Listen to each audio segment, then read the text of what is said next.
Hello, and welcome to my review of the PreSonus R80 studio monitors. Today I'm going to go through the pros of the studio monitors and the cons of the studio monitors. And hopefully there will be timestamps in the description, so if you have a specific question, you can zip to that point. The first thing I'm going to start off with is the pros. Now, the main thing I really love about these studio monitors is the sound. I think they sound really good. They have very crisp highs, nice mids, I can tell where everything's sitting, and it really moves some air in the low end and I can really hear it, and I don't end up having my sub on most of the time just because it's moving so much low end, and I really like that. The second thing I really like is the look. They look really good.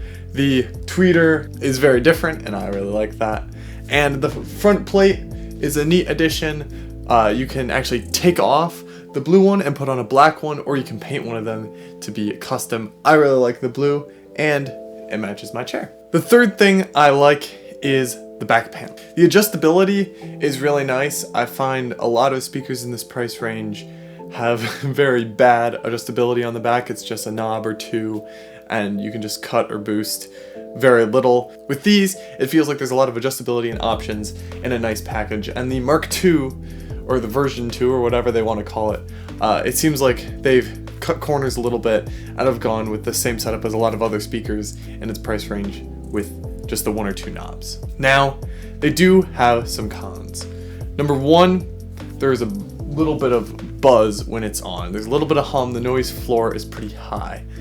That can get a little bit annoying when they're both turned on and facing you and there's just kind of a tss at you the entire time. When they're playing music, it's completely fine and you don't notice it, but when they're just sitting there, that at least bugs me. The second con is why I'm making this video, and that is about 2 weeks ago, my right speaker went out and it still turns on, but now there's a super high-pitched ringing in the tweeter, and I think somewhere on the circuit board of the amp, it just went out and I was not able to fix it. This one still works good, but this one does not. And so, sadly, I'm having to retire them after only 2 years of using them. Now, I did buy them used, so they were pretty cheap, so it's not the worst loss in the world, but it's really disappointing when you pour hundreds and hundreds of dollars into something, and after only a couple of years of just sitting on a shelf, it stops working. And so, that brings me to my conclusion. What do I think about these monitors? And I really love them.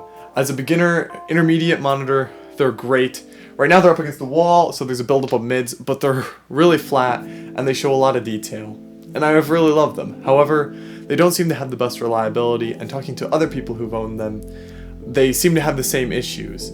So I would recommend these as a beginner monitor, but if you're looking for a more long-term option, I sadly don't think these would be the best fit. So because the one did break, I had to buy new monitors, and this time I'm going to try out a whole new brand. This time I went with Focal, so we'll see how these stack up against those, and I'll let you know. Thanks so much for watching. I hope you enjoyed.